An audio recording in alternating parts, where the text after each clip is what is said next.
isang LGBTQ member ginahasa. Ano nga ba ang mga kaso na nauukol dito? Kasama natin ngayon si Lawyer Mika upang magpahatid pa ng iba pang impormasyon. Ang maaaring kasong isampa sa raping ay ang Republic Act of the Philippines 7877.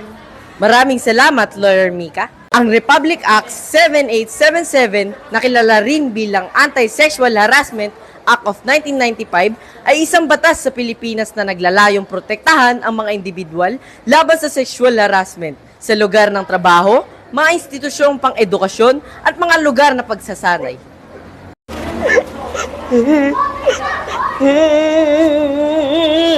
Kasama natin ngayon ang tatlong expert in law na sila Ramiro, Salazar at San Juan para sa mga dagdag pang impormasyon. Ang RA 11648 ay batas na nag-aamyenda sa Special Protection of Children Against Abuse, Exploitation, and Discrimination. Sa ilalim ng RA 8505, may karapatan ang mga biktima ng rape sa libreng medical, legal at psychological na tulong. Hindi ka nag-iisa, may batas na nagpoprotekta at sumusuporta sa iyo. Isang hakbang tungo sa hustisya, isang hakbang tungo sa pagbangon. Ang RA 8353 ay pinasa noong September 30, 1997. Binago nito ang definasyon ng mga pangkagahasa sa batas at nilipat ito mula sa krimen laban sa kanlinan tungo sa krimen laban sa tao. Kami yun! Inosente kami! Totoo! Bakla yun! Bakla!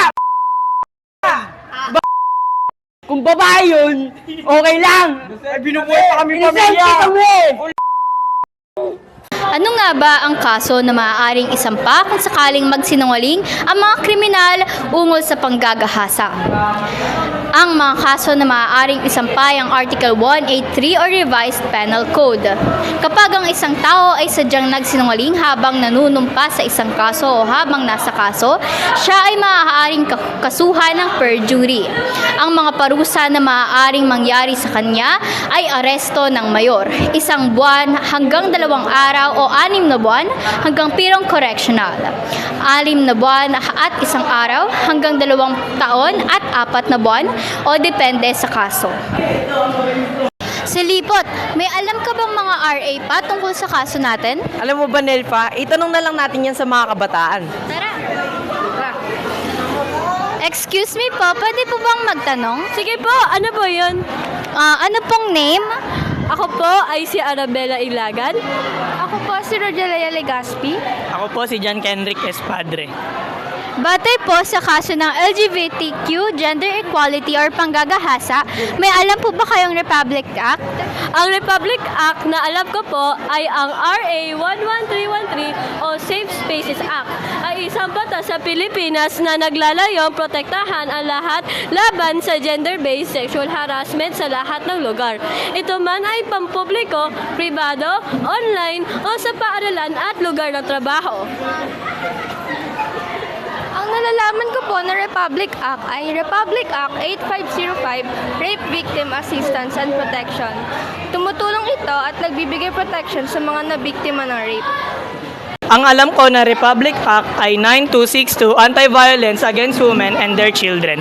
Bagamat nakatuon sa kababaihan, may ilang kaso kung saan napoprotektahan rin ang LGBTQI+, kung sila ay nasa same-sex relationship at biktima ng violence.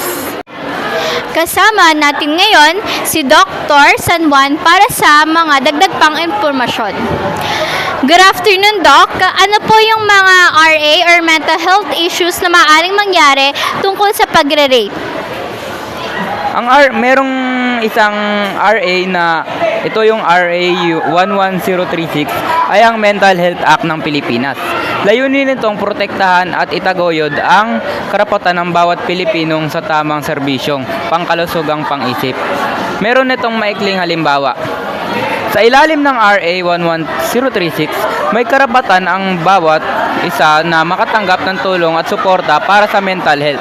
Halimbawa, kung ang isang estudyante ay dumaranas ng matinding depresyon, maaari siyang lumapit sa guidance o counselor o mental health professional upang mabigyan ng tamang payo at tulong nang hindi siya nahinuhusgahan.